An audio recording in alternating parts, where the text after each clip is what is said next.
नमस्कार, आप देख रहे हैं पहाड़ टीवी और मैं हूं नवल खाली। चलिए बुलेटिन की शुरुआत करते हैं, लेकिन उससे पहले एक नजर हेडलाइंस।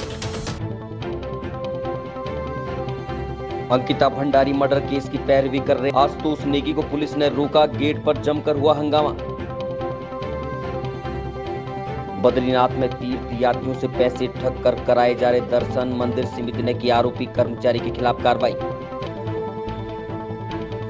उत्तराखंड में बारिश के आसार के साथ बारिश का येलो अलर्ट भी हुआ जारी।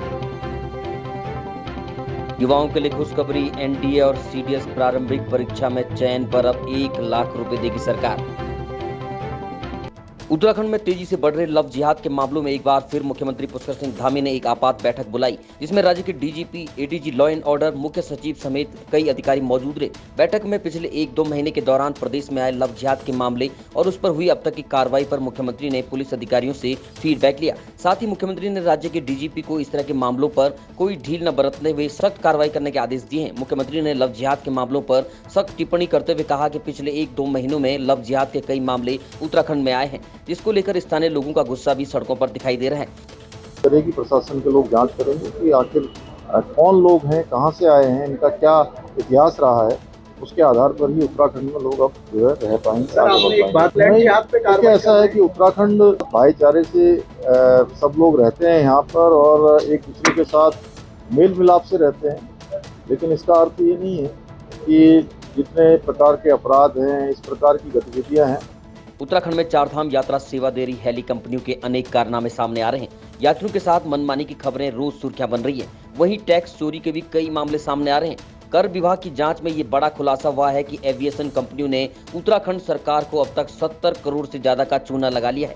शुक्रवार को अंकिता भंडारी मर्डर केस मामले की कोटद्वार कोर्ट में सुनवाई थी। तीनों आरोपी अंकित, आर्य, सौरभ और पुलकित कोर्ट में पहुंचे। इसी बीच अंकिता को न्याय दिलवाने की पैरवी कर रहे अधिवक्ता और पत्रकार आशुतोष नेगी को पुलिस ने गेट पर ही रोक लिया। अंकिता भंडारी की पैरवी के लिए कोर्ट पहुंचे आशुतोष नेगी ने कहा कि मुझे अंदर नहीं जाने दिया जा रहा है, बिना किसी कारण के मुझे यहाँ पर रोका जा रहा है। उन्होंने कहा कि मैंने पिछली रात फेसबुक पर लाइव आकर बताया था कि यहाँ पर जो भी कुछ होने वाला है वो गलत होने की संभावना है। मुझे अंदर इसलिए नहीं जाने दिया जा रहा। जो विशेष लोक अभियोजक हैं जितेंद्र रावत, उनके खिलाफ अंकिता के माँ बाप ने एप्लीकेशन दी है कि वो यहाँ पर गवाही नहीं करवाएंगे, क्योंकि उन पर उनका विश्वास नहीं है। थोड़ी देर बाद अपर पुलिस अधीक्षक शेखर चंद सुयाल से बातचीत करने के बाद आशुतोष नेगी को कोर्ट परिसर के अंदर जाने दिया गया। जो हमने आपको कल बताया था कि खतरा क्या है, खतरा तो हमें पुलिस से है सबसे ज्यादा। देखिए, ये मुझे अंदर नहीं जाने दे रहे। क्या मुझे परिचय देने की जरूरत है? अंकिता केस में मेरा क्या रोल है? मुझे लगता है पूरे देश विदेश में, उत्तराखंड में किसी को ये जानने की मेरे ख्याल से जरूरत नहीं है कि आशुतोष नेगी का क्या रोल है इस केस में। और पुलिस वाले मुझे अंदर जाने से रोकते हैं, और जब मैं इनसे रीजन पूछता हूँ तो रीजन नहीं है इनके पास। लोकतंत्र की हत्या है और कुछ नहीं है। मैंने कल रात को भी फेसबुक लाइव आके चीज बताई थी कि यहाँ पे बहुत कुछ गलत होने की संभावना है, और मुझे अंदर इसलिए नहीं जाने दिया जा रहा है कि जो विशेष लोक अभियोजक हैं जितेंद्र रावत, उनके खिलाफ अंकिता के माँ बाप ने एप्लीकेशन दे रखी है कि आज वो यहाँ पे गवाही नहीं करवाएंगे, क्योंकि उन पर विश्वास नहीं है, फेथ नहीं है। और ये जबरन विशेष लोक अभियोजक जो जितेंद्र रावत है, उनसे गवाही करवाना चाह रहे हैं। ये लोकतंत्र की हत्या है, ये जुडिशियरी का अपमान है। मेरे पास एप्लीकेशन है उनकी। भारतीय जनता पार्टी महाजनसंपर्क अभियान के तहत कोटद्वार विधानसभा क्षेत्र के वरिष्ठ कार्यकर्ताओं का सम्मेलन बद्री केदार मंदिर समिति के सदस्य पुष्कर जोशी की अध्यक्षता में नगर निगम के प्रेक्षागृह में किया गया। कार्यक्रम का शुभारंभ दीप प्रज्वलित कर और वंदे मातरम गाकर किया गया। स्वागत और अभिनंदन भाषण जिला अध्यक्ष वीरेंद्र सिंह रावत ने नए और पुराने कार्यकर्ताओं के साथ विधानसभा अध्यक्ष और कोटद्वार क्षेत्र की विधायक ऋतु भूषण खंडूड़ी का स्वागत करते हुए सभी का आभार भी प्रकट किया। कांग्रेस पार्टी की प्रवक्ता गरिमा मेहरा दसोनी ने कहा कि बाल अधिकार संरक्षण आयोग उत्तराखंड की अध्यक्ष डॉक्टर गीता खन्ना तमाम ग्रुप में एक संगठन बनाने के लिए 21,000 की चंदा की उगाही कर रही थी। तमाम महिलाओं को अकाउंट नंबर्स दिए जा रहे थे और उन्होंने कहा कि 21,000 देने अनिवार्य हैं, इससे ज्यादा भी दे सकते हैं। साथ ही उन्होंने कहा कि आयोग के अध्यक्ष इतनी अनपढ़ हैं कि उन्हें अपने अधिकार और अपने कर्तव्य का नहीं पता है। आयोग के अध्यक्ष इस तरह के कृत्य में संलिप्त नहीं हो सकता। तो भाजपा का एक सूत्री कार्यक्रम ही यही है कि समाज में कैसे नफरत फैलाई जाए, समाज में तुष्टीकरण कैसे हो, समाज को बांटा कैसे जाए। लेकिन अब तो उसने सभी हदों को पार कर दिया है। अब उसने अपने आयोगों के अध्यक्ष को इस काम में लगा दिया है। बाल अधिकार संरक्षण आयोग की उत्तराखंड की अध्यक्ष डॉक्टर गीता खन्ना कल तमाम ग्रुपों में हिंदू धर्म की रक्षा के लिए एक संगठन बनाने के लिए 21,000 की चंदा उगाही कर रही थी। तमाम महिलाओं को अकाउंट नंबर्स दिए जा रहे थे और उनसे कहा जा रहा था 21,000 तो देने ही देने हैं, इससे ज़्यादा भी दे सकते हैं। समझ से परे है कि क्या भाजपा अपने मिशन में फेल हो गई, जो अब असंवैधानिक कृत्य एक आयोग की अध्यक्षा से कराया जा रहा है, और क्या आयोग की अध्यक्ष इतनी अनपढ़ है कि उन्हें अपने अधिकार, अपने कर्तव्य नहीं पता, और क्या उनको नहीं पता कि एक आयोग का अध्यक्ष इस तरह के कृत्यों में संलिप्त नहीं हो सकता है। उत्तराखंड के कोटद्वार के रिखणीखाल ब्लॉक के सेरागाड़ गांव में खेतों में जा रहे एक वृद्ध पर 2 बाघों ने हमला कर दिया। वृद्ध ने हिम्मत नहीं हारी और उनका डटकर मुकाबला किया। बुजुर्ग व्यक्ति ने शोर मचाते हुए कुदाल से बाघों पर कई प्रहार किए और उन्हें भगाने पर मजबूर कर दिया। संघर्ष में वृद्ध व्यक्ति बुरी तरह से जख्मी हो गए, लेकिन उनकी जान बच गई। सूचना मिलते ही डॉक्टर को लेकर वन विभाग की टीम मौके पर पहुंची और घायल का उपचार किया। रिखणीखाल ब्लॉक की ग्राम पंचायत तोलूडांडा के सेरोगाड़ गांव के मरगांव तोक निवासी मनवर सिंह रावत सुबह 7:30 बजे हाथ में कुदाल लेकर खेतों में धान की पौध लगाने जा रहे थे। इसी दौरान रास्ते में घात लगाए बैठे 2 बाघों ने उन पर एक साथ हमला कर दिया। खतरे को भांपते हुए उन्होंने हिम्मत जुटाई और शोर मचाते हुए बाघों पर कुदाल से हमला करना शुरू कर दिया। इसके बाद बाघ वहां से भाग गए। एनएचएम कर्मचारियों ने जिला चिकित्सालय देहरादून में कार्य बहिष्कार किया। दरअसल विगत लंबे समय से एनएचएम कर्मचारियों द्वारा अपनी मांगों को लेकर मिशन निदेशक और अपने उच्च अधिकारियों से बातचीत करने के बावजूद सिर्फ आश्वासन के अलावा उनके हाथ कुछ भी नहीं लगा, जिससे परेशान होकर एनएचएम कर्मचारियों ने निर्णय लिया कि वो अब अस्पताल में कार्य बहिष्कार करेंगे। एनएचएम कर्मचारी लंबे समय से वेतन विसंगतियों, एचआर पॉलिसी का लाभ, टीएनएम कंपनी से भर्ती न करवाकर डायरेक्ट एनएचएम से भर्ती करवाने, ईपीएफ जमा न होने सहित कई मांगों को लेकर कार्य बहिष्कार का ऐलान किया था, जिसका असर अस्पताल पर पड़ा है। अस्पताल में वार्ड से लेकर हीमोफीलिया और थैलेसीमिया के मरीजों को काफी दिक्कतों का सामना करना पड़ा। कर्मचारियों ने कहा कि अगर सरकार उनकी मांगों को नहीं मानेगी तो वो अनिश्चितकालीन हड़ताल के लिए चले जाएंगे। एक तरफ प्रदेश के मुख्यमंत्री धाकड़ धामी पूरे प्रदेश में सरकारी भूमि से कब्जा मुक्त कराने में लगे हैं, वहीं दूसरी ओर लैंसडाउन में प्रशासन की सरकारी भूमि से अवैध कब्जा हटाने में पसीने छूट रहे हैं। लैंसडाउन तहसील के अंतर्गत ग्राम सभा आडल में एक होटल कारोबारी ने सरकारी भूमि सड़क काटने के लिए दिन दहाड़े जेसीबी मशीन लगाकर सरकारी भूमि पर कब्जा कर लिया, लेकिन प्रशासन के अधिकारी सिर्फ नोटिस तक ही सीमित रह गए। सूत्रों का कहना है कि होटल कारोबारी भाजपा नेता की अकड़ में दिन दहाड़े जेसीबी से सरकारी भूमि पर कब्जा कर रहा है। वहीं ग्रामीणों का कहना है कि प्रशासन के अधिकारी सिर्फ गरीब लोगों को परेशान कर रहे हैं, छोटे छोटे बाजारों से अतिक्रमण हटाकर लोगों को बेरोजगार कर रहे हैं, लेकिन बड़े बड़े होटल कारोबारियों को सरकार सरकारी भूमि पर कब्जा करवा रही है। वहीं जब पहाड़ टीवी ने उपजिलाधिकारी लैंसडाउन सोहन सिंह नेगी से बातचीत की तो उन्होंने बताया कि सरकारी भूमि पर किसी भी तरह का अतिक्रमण नहीं किया जाएगा और अवैध अतिक्रमण को चिन्हित कर नोटिस भेजा जाएगा। लेकिन देखने वाली बात यह है कि इस मामले में आखिर क्या कार्रवाई होती है। देखिए, इसमें शासन की तरफ से जो है दिशा निर्देश हैं कि जितना भी इंक्रोचमेंट है उसको हटाया जाना है, और हमारे द्वारा पूर्व में भी कुछ अतिक्रमण जो है हटाए गए हैं, जिसकी सूचना जो है जिला कार्यालय को भी प्रेषित की जा रही है प्रतिदिन। और साथ ही साथ हमने जो फतेहपुर से और हमारा लैंसडाउन तक है, राजस्व विभाग और पीडब्ल्यूडी विभाग के द्वारा संयुक्त रूप से उसका जो है चिन्हीकरण कर लिया गया है और उसमें निशानदेही भी कर दी गई है और उनको नोटिस जारी किया गया है। यदि वो उसको नहीं हटाते हैं तो फिर संयुक्त रूप से उसको जो है हटवाया जाएगा। नहीं, ऐसा नहीं है। सभी लोगों के पास जिसने भी अवैध अतिक्रमण किया है, चाहे वो बड़ा हो चाहे वो छोटा हो, सभी पे जो है ये कार्रवाई की जाएगी।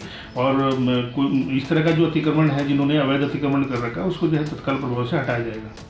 स्वतंत्रता की लड़ाई में अहम भूमिका निभाने वाले अब्बास तैयब की पुण्यतिथि पर मसूरी में उनकी कब्र पर जाकर मुस्लिम समुदाय के लोगों ने पुष्पांजलि अर्पित कर उन्हें याद किया। वहीं अब्बास तैयब की पुण्यतिथि को शासन प्रशासन द्वारा भूले जाने पर मुस्लिम समुदाय के लोगों ने नाराजगी भी व्यक्त की। महात्मा गांधी द्वारा अब्बास तैयब को grand old man of Gujarat की संज्ञा दी गई थी। मसूरी लक्ष्मीपुर कब्रिस्तान में मुस्लिम समुदाय के लोगों ने अब्बास तैयब की कब्र पर पहुंचे, मनाया और उसमें हमारे सभी मुस्लिम समुदाय के लोग उसमें शामिल हुए और यहाँ सरकार का कोई भी नुमाइंदा उसमें शामिल नहीं हुआ। और जबकि सरकार के नुमाइंदे को उसमें शामिल होना चाहिए था। जैसे कि आज गांधी जी के टाइम के वे हमारे स्वतंत्रता संग्राम सेनानी हैं और उस टाइम पे स्वतंत्रता संग्राम सेनानी से जब महात्मा गांधी जी से वो मिले थे तो महात्मा गांधी जी ने देखा ये मेरे इतने बुजुर्ग आदमी आज मेरे साथ नहीं है। तो जब वो बालिस्टर थे बहुत बड़े, और गुजरात में भी वो बहुत बड़े बालिस्टर रहे हैं और उन्होंने जो है काफ़ी काम किए हैं स्वतंत्रता के टाइम पे, हमारे आज़ादी के टाइम पे बहुत अच्छे काम किए हैं। और वो बहुत अच्छे सूट पहनते थे। जब उन्होंने देखा कि गांधी जी खादी वो पहन रहे हैं, तो उन्होंने अपने सूट उतार के फेंक दिए और उन्होंने गांधी वस्त्र धारण कर लिए और बहुत अच्छे काम किए हैं। और उनकी जो कब्र है हमारे कब्रिस्तान में, वो सारी टूट फूट गई है। उधम सिंह नगर के खटीमा क्षेत्र के चकरपुर बाईपास पर छापेमारी के दौरान पुलिस क्षेत्राधिकारी वीर सिंह द्वारा अवैध रूप से मिट्टी खनन का परिवहन करते हुए मिट्टी माफिया की 4 ट्रैक्टर ट्रॉलियों को पकड़कर सीज कर लिया। खटीमा क्षेत्र में अवैध मिट्टी का खनन जोर शोर के साथ चल रहा है, जो क्षेत्रीय मिट्टी माफियाओं द्वारा किया जा रहा है। पुलिस क्षेत्राधिकारी वीर सिंह द्वारा अवैध मिट्टी खनन करने वाले लोगों के खिलाफ लगातार कार्रवाई की जा रही है। आपको बता दें कि यहाँ मिट्टी चोरों के हौसले इतने बुलंद है कि वो निडर और बेखौफ होकर मिट्टी का अवैध खनन करके उत्तराखंड सरकार को लाखों रुपए का राजस्व का चूना भी लगा रहे हैं। इधर उत्तराखंड सरकार का कहना है कि वो जीरो टॉलरेंस की पॉलिसी पर काम कर रही है, लेकिन खटीमा क्षेत्र में बढ़ता हुआ बेखौफ अवैध मिट्टी खनन का कारोबार सुचारू रूप से चलने पर सरकार की जीरो टॉलरेंस नीति पर एक भारी प्रश्न चिन्ह लग रहा है। ये हमारे द्वारा लगातार क्षेत्र में दबिश दी जा रही है और जहाँ पे भी अवैध खनन चल रहा है तो वहाँ पे हमारे द्वारा तुरंत कार्रवाई की जा रही है। तो इसी क्रम में हमारे द्वारा 4 ट्रैक्टर ट्रॉलियाँ सीज करी गई हैं।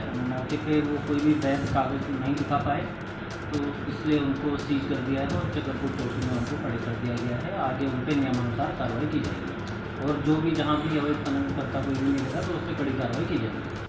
प्रदेश के पूर्व मुख्यमंत्री और भाजपा नेता त्रिवेंद्र सिंह रावत के खिलाफ कांग्रेस कार्यकर्ताओं ने प्रदर्शन करते हुए रानीखेत रोड पर उनका पुतला दहन किया। कांग्रेस के वरिष्ठ नेता और पूर्व विधायक रणजीत सिंह रावत ने कहा कि पूर्व मुख्यमंत्री त्रिवेंद्र सिंह रावत द्वारा राष्ट्रपिता महात्मा गांधी के हत्यारों को देशभक्त कहे जाने वाला बयान पूरी तरह से निंदनीय है। उन्होंने कहा कि जब राष्ट्रपिता के हत्यारों को भाजपा नेता देशभक्त कहेंगे तो देश में अन्य अपराधियों की क्या परिभाषा होगी। उन्होंने कहा कि भाजपा के लोग संविधान की शपथ लेने के बाद संविधान की ही खुलेआम धज्जियां उड़ा रहे हैं और पूर्व मुख्यमंत्री त्रिवेंद्र सिंह रावत केंद्र की चापलूसी में लगे हुए हैं, जिसे कांग्रेस बिल्कुल भी सहन नहीं करेगी। उन्होंने भाजपा नेताओं से अपनी ओछी बयानबाजी से बाज आने की बात कहते हुए कहा कि कांग्रेस इसके खिलाफ हमेशा सड़कों पर उतरकर प्रदर्शन करेगी। देखिए, जिस तरह से पूर्व मुख्यमंत्री त्रिवेंद्र सिंह रावत ने राष्ट्रपिता महात्मा गांधी के हत्यारे को देशभक्त कहा है, वो निंदनीय है। हम उसका पुरजोर विरोध कर रहे हैं, क्योंकि राष्ट्रपिता का हत्यारा अगर देशभक्त है तो फिर इस देश में जो अपराधी हैं उनकी क्या परिभाषा है। राष्ट्रपिता की हत्या करने वाला कैसे देशभक्त हो सकता है। इसीलिए हम बार बार इस बात को कहते हैं कि जो भारतीय जनता पार्टी के लोग हैं, जो संविधान की शपथ लेके भी संविधान के में आस्था नहीं रखते हैं, क्योंकि हमारा संविधान जो है हम सबको बराबरी का हक देता है और उसमें अपराधी हत्यारा जो है वो हत्यारा ही है। और नाथूराम गौडसे को बाकायदा देश के संविधान के अनुसार जो कानून व्यवस्था बनी हुई है वो कोर्ट ने दोषी पाया और फांसी की सज़ा दी, तो एक वो हत्यारा है, उसकी जितनी निंदा की जाए उतनी कम है। और जिस तरह से भारतीय जनता पार्टी लोकतंत्र को खतरे में डाल रही है, संविधान की धज्जियां उड़ा रही है, उसका हम पुरजोर विरोध कर रहे हैं। इसीलिए हमने त्रिवेंद्र सिंह रावत का भी पुतला फूंका है। त्रिवेंद्र सिंह रावत केंद्र वालों की चमचागिरी के लिए ऐसा बयान दे रहे हैं, लेकिन मैं कहना चाहूँगा कि अंधे के हाथ बटेर बार बार नहीं लगती है। अब खबर पौड़ी से है, जहां जिले में वनाग्नि रोकथाम के लिए जिला प्रशासन गंभीर दिखाई दे रहा है। जंगलों में आग की घटनाओं को काबू पाने के लिए जिलाधिकारी ने विभागों को सख्ती से निपटने के निर्देश दिए हैं। जिला कलेक्ट्रेट सभागार में बैठक लेते हुए जिलाधिकारी डॉक्टर आशीष चौहान ने कहा कि जंगलों में आग लगाने वालों से सख्ती से निपटा जाएगा। उन्होंने खंड विकास अधिकारियों, ग्राम प्रहरियों समेत सभी विभिन्न विभागों को आग की घटनाओं पर तत्काल अपडेट देने के निर्देश दिए हैं। आपको बता दें कि पहाड़ों में बीते सप्ताह में तापमान में वृद्धि होने के चलते जंगल में आग धधकनी शुरू होगी, जिसके बाद वन विभाग समेत जिला प्रशासन की मुश्किलें भी बढ़ गई। प्रशासन की कोशिशों के बावजूद भी वनाग्नि की घटनाएं रुकने का नाम नहीं ले रही हैं। ऐसे में डीएम ने अब जंगलों में आग लगाने वाली शरारती तत्वों के खिलाफ मुकदमा दर्ज करने के निर्देश दिए हैं। क्योंकि ऑलरेडी हम लोगों ने नोडल्स बना रखे हैं और एसडीएम इसको रेगुलर बेसिस पे देखते रहे हैं। तो आज की जो वीसी थी या गूगल मीट थी उसमें हम लोगों ने एसडीएम से रिपोर्ट भी ली और साथ ही जो लोग इस किस्म से फॉरेस्ट फायर कहीं लगाने की कोशिश करते हैं तो एफआईआर के लिए भी कहा गया और कुछ एसडीएम इसमें आज शाम तक एफआईआर कर भी। राष्ट्रीय स्वास्थ्य मिशन संविदा कर्मचारी संगठन के कर्मचारियों द्वारा शुक्रवार को अपनी विभिन्न मांगों को लेकर कार्य बहिष्कार किया गया। संगठन के जिला अध्यक्ष राहुल बिष्ट के नेतृत्व में आयोजित कार्य बहिष्कार करते हुए कर्मचारियों ने कहा कि राज्य स्तर पर कार्मिक हित में नीति बनाकर उत्तराखंड के समस्त एनएचएम कर्मचारियों के लिए कैडर गठित करना होगा। उन्होंने कहा कि राष्ट्रीय स्वास्थ्य मिशन के अंतर्गत कार्यरत टीएनएम कार्मिकों को आउटसोर्सिंग के बजाय जिला स्वास्थ्य समिति के माध्यम से नियुक्त करने सहित सभी कर्मचारियों की एचआर पॉलिसी लागू करने सहित विभिन्न मांगों को लेकर कर्मचारी काफी समय से आंदोलन कर रहे हैं, लेकिन उनकी मांगों पर कोई भी सकारात्मक कार्रवाई नहीं हो पा रही है। उन्होंने कहा कि 12 जून को पूरे प्रदेश के संगठन के कर्मचारी देहरादून में जाकर मुख्यमंत्री का घेराव करेंगे। हमारी यही है कि एक तो हमारी सैलरी टाइम पे नहीं आ रही है, 3-3, 4-4 महीनों की सैलरी 3-3, 4-4 महीने बाद 1 महीने की सैलरी आ रही है। एक तो ये हमारी मूल समस्या है, बहुत कम तनख्वाह होते हुए और इतने दिनों बाद देना, इतने महीनों बाद देना, मतलब अपने घर परिवार को कैसे संभाल पाएगा। उम्र हमारी ये हो गई कि हम कहीं भी नहीं जा सकते हैं, ना हम किसी विभाग में ना तो अप्लाई कर सकते हैं, ना कहीं टेस्ट दे सकते हैं, क्योंकि हमने जो अपना समय था जब हमने कोई तैयारी करनी थी तो तब तो हम यहाँ आ गए थे इस एनएचएम में। तो हम अब क्या करेंगे? हमारी सरकार से और शासन से और जो हमारे स्वास्थ्य मंत्री हैं, हमने सुना है कि बहुत अच्छे कार्य कर रहे हैं। हम अरदास करते हैं उनसे कि वो हमारी मांगों को पूर्ण करें और बहुत अच्छे से, मतलब हम भी उनका तहे दिल से धन्यवाद अदा करेंगे अगर वो हमारी सैलरी बहुत अच्छे से दे दें। इतने 12-13 हज़ार में हमारा किसी का घर नहीं चलता है। ये है कि ऐसी वाली बात, और ओवर टाइम भी हम काम कर रहे हैं, है ना। तो 12-13 हज़ार में तो हमारा बिल्कुल घर चलने वाला नहीं है, और नहीं हमारी सैलरी टाइम पे आती है। 3-4 महीने बाद हमारी सैलरी टाइम होता है और 1 महीने की सैलरी। मांगे पूरी नहीं हो रही हमारी मांगे, कब से हम धरना प्रदर्शन कर रहे हैं, कई साल बीत गए हमें, परंतु हमारी आज तक कोई मांग ना तो पूरी हुई। जितनी भी मांगे हैं हमारी सारी शासन में लंबित पड़ी हुई है, मतलब कब तक ये मांगे हमारी पूरी होगी अभी हमें भी कुछ पता। मेरा नाम राहुल बिष्ट है, मैं इस समय जिला अध्यक्ष हूँ एनएचएम चमोली का। मैं आपको अवगत कराना चाहूँगा, जैसे कि सरकार द्वारा बताया जा रहा है कि 2026 में एनएचएम बंद किया जा रहा है, और हमारी जो मुख्यतः मांगे हैं उसमें है जितने भी डेथ कैडर है, जितने भी सरकार में अभी हमारे स्वास्थ्य विभाग में पोस्टें हैं, तो हमारे जितने भी एनएचएम कर्मचारी है ऑलमोस्ट पूरे उत्तराखंड में 6,500 कर्मचारी हैं, हम लोगों को उन्हीं पदों में समायोजित किया जाए, चाहे डेथ कैडर है चाहे लाइफ कैडर है। दूसरी बात मैं बता रहा हूँ कि टीएनएम के कुछ पद है जो थर्ड पार्टी एजेंसी से आउटसोर्सिंग से हमारे यहाँ कुछ पद जनरेट किए गए थे, उनका कल 10 जून को कार्यकाल समाप्त हो रहा है। टीएनएम कंपनी का जो बॉन्ड है वही समाप्त हो रहा है। सरकार द्वारा कोई नया बॉन्ड जारी नहीं किया गया है और कर्मचारियों को कोई भी संविदा विस्तार के बारे में नहीं बताया गया है। तो हो सकता है कि कल से उनके कार्य समाप्ति हो जाए, वो कहीं के भी ना रहे, वो बेरोजगार हो जाएंगे कहीं ना कहीं। तो उनके लिए भी हम लोग मांग कर रहे हैं कि उन्हें कहीं ना कहीं एनएचएम में समायोजित करते हुए उनका कार्य आगे चलते रहना चाहिए। एचआर पॉलिसी की बात है, एचआर पॉलिसी हमारा कोई किसी प्रकार की नहीं बनी है, कोई भी किसी प्रकार का हमारा वेतन टाइम पे नहीं आता है। हमारे जितने भी कर्मचारी हैं उनके जितने हक हैं वो सब किसी प्रकार के उनको समायोजित नहीं किया जाता, किसी प्रकार को उनको सहयोग नहीं किया जाता है। अब खबर उत्तरकाशी से है, जहां चारधाम यात्रा अपने पूरे चरम पर है। वहीं डुंडा के सिंगोटी के पास नेशनल हाईवे पर बने नारायण होटल को नदी के हो रहे कटाव से खतरा बन गया है। नदी के कटाव के कारण होटल के किचन की दीवार सुबह नदी में समा गई, जिस कारण होटल स्वामी के द्वारा सुरक्षा को देखते हुए किचन को वहां से हटा दिया गया है। होटल स्वामी का कहना है कि नदी में खनन में उपयुक्त लाई जा रही मशीनों के कंपन के कारण होटल में दरारें आ गई हैं। उन्होंने प्रशासन से मांग की कि जल्द ही सुरक्षा के इंतजाम किए जाएं। अरे हमारा खनन के माफिया ने सारा हमारे किचन का ढह गया है, इन्होंने रास्ता बना दिए, हमारा सारा किचन ढह रहा है। हमारे कोई यात्री मर जाएंगे तो हमें दिक्कत आ जाएगी। अच्छा, यहाँ पे दरारें भी पड़ चुकी है? हाँ। तो आपने प्रशासन को कुछ? ना हमने किसी को नहीं किया अभी नहीं किया है ना। आप यहाँ डेली यात्री रुकते हैं? डेली आती है हमारे पास, डेली यात्री रहते हैं ना। चारधाम यात्रा चल रही है? चारधाम यात्रा चल रही है हमारी ना जी। हाँ।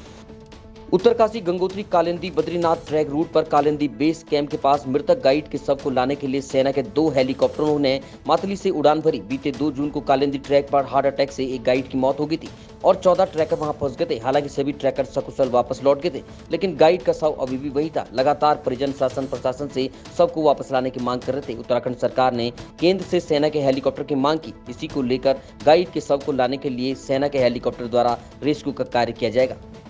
उधम सिंह नगर जिले के खटीमा कोतवाली पुलिस ने फाइनेंस कंपनी खोलकर आम जनता से 80 लाख की ठगी करने के मामले में फरार चल रहे 2 आरोपियों को गिरफ्तार कर लिया। पुलिस ने न्यायालय के आदेश पर फरवरी 2022 में कंपनी के 6 लोगों के विरुद्ध धोखाधड़ी का मुकदमा दर्ज किया था। पकड़े गए ठगी के दोनों आरोपियों सुनील कुमार और भगवान दास को पुलिस ने न्यायिक हिरासत में जेल भेज दिया है। खटीमा कोतवाली में सीओ खटीमा वीर सिंह ने एक प्रेस कॉन्फ्रेंस कर बताया कि खटीमा क्षेत्र की जनता से 80 लाख की ठगी करने वाले मामले में पुलिस ने 2 आरोपियों को गिरफ्तार कर लिया। बाकी फरार अन्य साथियों की भी गिरफ्तारी जल्द की जाएगी। उन्होंने बताया कि बानुसी गांव के सत्यपाल सिंह ने न्यायालय में प्रार्थना पत्र देकर कहा था कि sir mount farming India private limited mutual benefit Nidhi के नाम से जगह जगह कंपनी खोलकर एजेंटों के माध्यम से महंगी ब्याज दर देने का वादा कर आम जनता से लगभग 80 लाख की धनराशि जमा कराई थी। धनराशि वापस न कर आम जनता के साथ धोखाधड़ी की गई थी, जिसके बाद आरोपियों को गिरफ्तार कर लिया है।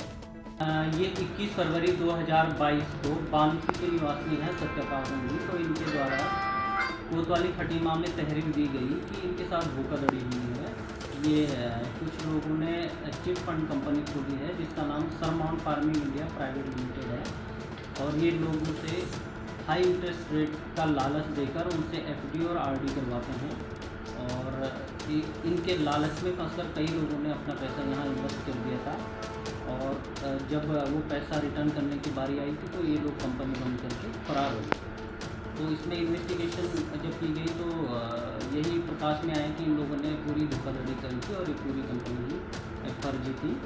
इसमें कुल 6 लोग नामजद थे, जिसमें से 2 को पहले ही अरेस्टिंग हो चुकी है और 2 अभी कल जो हमारी कोतवाली की टीम है इसमें चौकी प्रभारी महबूबा जो थे इसमें भी हैं, इनके द्वारा 2 और अभियुक्तों को इसमें अरेस्ट किया गया है और जिनको माननीय न्यायालय पेश किया जाएगा और इसमें फिर आगे के लिए इतना प्रचलित है। इसमें जो अभी तक यही 70-80 लाख तक की धोखाधड़ी अभी तक बर्दाश्त हो रही है। 2 नामजद और हैं, उनकी गिरफ्तारी